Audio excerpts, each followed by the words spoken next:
Sobat migran dimanapun kalian berada, saya berharap kalian tetap sehat dan tetap semangat pastinya ya teman-teman semua, khususnya yang ada di Hong Kong. Saya ingin membahas tentang pekerja migran Hong Kong hari ini ya.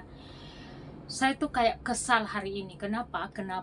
Jadi teman-teman semua, sebelum saya melanjutkan ngoceh saya ini ya, 2 bulan yang lalu, hampir 2 bulan yang lalu lah gitu ya, kalau teman-teman pernah lihat di video-video sosial media dimanapun itu, di TikTok, Instagram, atau Facebook ya, dimana teman kita pekerja migran yang ada di Hong Kong jatuh dari lantai 3 begitu, membersihkan jendela dan dia terjun gitu ya.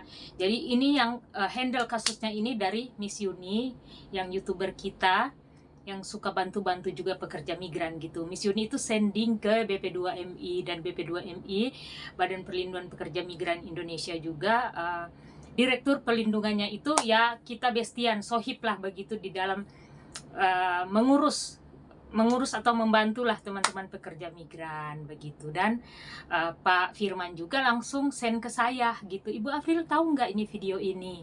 Terus saya lihat, oh iya, ini saya langsung bilang ke dia waktu itu, oh saya pikir KJRI Hong Kong sudah menghandle, tapi saya akan tanya ke Pak Konjennya langsung begitu. Dan akhirnya saya langsung send ke Pak Konjen. Saya bilang, Pak Konjen tahu nggak ini kejadiannya ini di Yuen Long, terus ada pekerja migran yang jatuh dari lantai 3 begitu, dia membersihkan jendela. Dan kata Pak Konjen gini waktu itu, oh iya nanti saya cek Afril. Oke, saya bilang. Dan asal kalian tahu kenapa saya selalu bilang Konjen, Pak Konjen, Pak Konjen, biar kalian tahu bahwa saya tidak biasa bercakap-cakap dengan staffnya di KJRI. Saya langsung ke Konjen karena udah bosan. Kalau di staff atau hotline, apalagi hotline tuh cuma robot yang akan membalas gitu ya. Tahulah pokoknya gitu. Dan kenapa saya ini agak kesal hari ini. Dan selesai itu, udah dong, udah terhandle dah lah begitu ya. Saya pikir ya udah terhandle, sudah berarti selesai. Dan hari ini saya melihat FYP di beranda saya, di mana ada seorang pekerja migran yang upload bahwa cecenya datang ke rumah padahal udah sakit, udah jatuh dari lantai 3 dan majikannya masih menahan paspornya dan lain-lain. Saya bilang, what? Saya pikir ini udah selesai gitu, dan pekerja migrannya udah kembali ke rumah begitu. Heran dong gitu ya. Akhirnya saya screenshot, saya bilang, loh, berarti dari BP2MI dan KJRI Hong Kong tidak monitor sampai selesai gitu, hanya sampai di rumah sakit udah. Nggak tahu pekerja migrannya itu seperti apa. Kalau dihandle sampai selesai kan sampai di rumahnya begitu teman-teman semua. Dan itu menurut pengalaman saya yang membantu pekerja migran terkendala kayak di Kamboja atau kayak di Malaysia yang kemarin begitu. Kita harus memastikan bahwa pekerja migran ini udah selesai kasusnya. Dan saya juga nggak monitor lagi karena saya pikir udah, dan Pak Konjen udah bilang, oh oke, April sudah. Dan beberapa kali saya tanya, ini Pak Konjen gimana, udah selesai? Udah April, bahkan kami akan memberikan punishment ketika kalau ada majikannya dianggap lalai begitu. Di buku panduan pekerja migran Indonesia di Hong Kong, bahwa kalau majikan menyuruh pekerja migran lap kaca terus dia jatuh, itu kena loh begitu teman-teman semua. Dan akhirnya pagi-pagi tadi saya langsung send lagi itu video, dan saya bilang ini belum selesai. Tapi akhirnya kita bercakap-cakap, saya langsung telepon BP2MI, saya bilang segera bilang ke agensi pulangin ini anak gitu. Aduh, seperti itulah. Saya nggak tahu mau bilang apa lagi. Intinya agak kesal gitu sama pemerintah. Nggak tahu mana lagi yang kita akan percaya. Tapi ya begitulah ya. Pemerintah sering sop OS OE segala titik bengek lah, pusing lah gitu ya.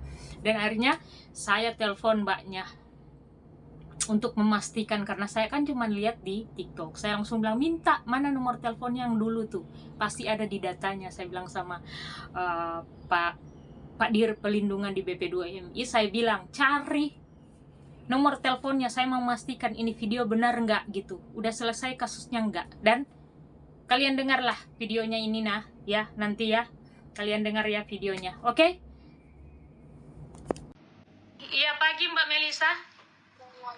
Iya, iya. Mbak, saya lihat loh video di TikTok. Saya lihat video di TikTok dibagikan oleh seseorang, nggak tahu siapa, tapi saya udah screenshot sih.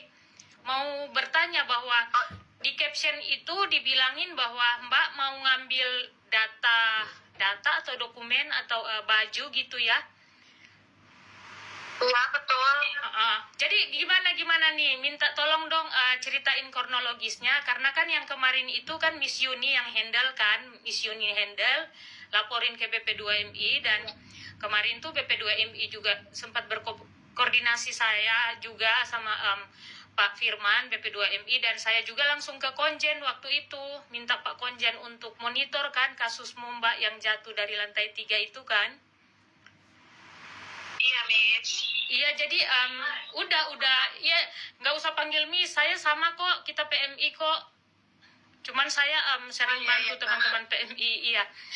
Apa namanya, mau monitor, gimana tuh ceritanya kemarin tuh? Saya kan bertiga sama teman saya itu kan, satu boarding di agent. Kemarin kan saya mau ambil pasporku yang ditahan sama bosku sama barang-barangku kayak gitu loh, Miss. Yang di rumah majikan. Terus di rumah majikan itu kan saya pakai pil itu loh. Kan di rumah ada ama sama anaknya 2. Iya. Kayak gitu. Saya lah minta ngomong mau ambil barangku sama pasporku. Iya. Amah itu bilang pasporku itu sama polisi kayak gitu. Oh, sama polisi. Iya, bilangnya kayak gitu. Terus? Tapi polisi akan waktu ke rumah sakit cuma bawa KTP saya. Kalau paspor saya masih ditahan sama bos saya. Kayak gitu. Terus kan sama bosku kan, sama bos saya kan nggak boleh, nggak mau kasihkan kayak gitu. Akhirnya dari security datang, saya suruh pergi, tapi saya nggak mau pergi kan. Terusan security itu telepon ke polisi lah, polisi datang. Terus polisi ngomong sama bos saya, katanya jam 9 malam mau dikasihkan semua barang-barang saya dan paspor saya. Tapi ternyata polisi itu pergi, dan saya sudah nunggu sampai jam 7, saya ketemu bos saya, tapi tetap saja nggak dikasih paspor sama baju-baju saya. Terus agen gimana kemarin tuh? Agensi itu majikan cuma butuh maunya agensi yang ngambil ke rumah majikan saya kayak gitu. Terus agen kenapa nggak ngambil? Nggak tahu. Oh, iya enggak, makanya tadi saya langsung ini, maksudnya bertepatan memang saya buka TikTok ya, saya lihat. Terus langsung saya screenshot, kirim ke BP2MI, kirim ke Pak Konjen juga. Saya bilang, ini loh kok belum selesai, maksudnya dirimu udah sehat nggak Mbak? Udah sehat kan? Aku ya kalau jalan sih masih bisa, cuma kakiku ya agak pincang-pincang sedikit, tapi ya dikit-dikit aku bisa jalan. Terus gitu. Jadi dokumen ini belum bisa diambil gitu? Iya, masih ditahan sama bosku. Oh ya, oke, nanti ini tak bantu monitor ya, gimana tuh ya, biar KJRI fasilitasi atau gimana. Masa kemarin tak kirain udah selesai nih kasusnya. Majikan nggak tahu ngasih kesempatan hari ini katanya, tapi itu harus agensi yang harus ngambil ke rumah majikanku kayak gitu loh, Mbak. Terus kenapa agensi nggak ambil gitu maksudnya? Nggak tahu. Dia dia cuma ngasih waktu hari ini agensi jam 6:30 ke rumah majikanku, itu suruh ngambil kayak gitu, pihak agensi yang harus ngambil, mau istirahat di Indo, sedangkan paspor saya masih ditahan sama majikan saya. Kayak gitu. Iya, terus kemarin, kemarin semua apa namanya, udah dikasih fasilitas yang kemarin tuh gimana? Kalau masuk rumah sakit bosku yang bayar. Cuma kalau di sini cuma kita tinggal di boarding, cuma di boardingnya agensi kayak gitu. Kalau makan pihak PT Indo yang ngasih. Kok bisa seribet itu? Padahal kan kemarin katanya KJRI udah handle kan? Iya, kayak gitu.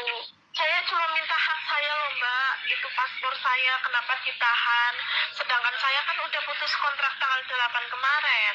Diputusin kontrak ya sama majikan ya? Iya. Tapi dia masih nahan paspor. Dia masih nahan paspor, itu gimana ceritanya ya?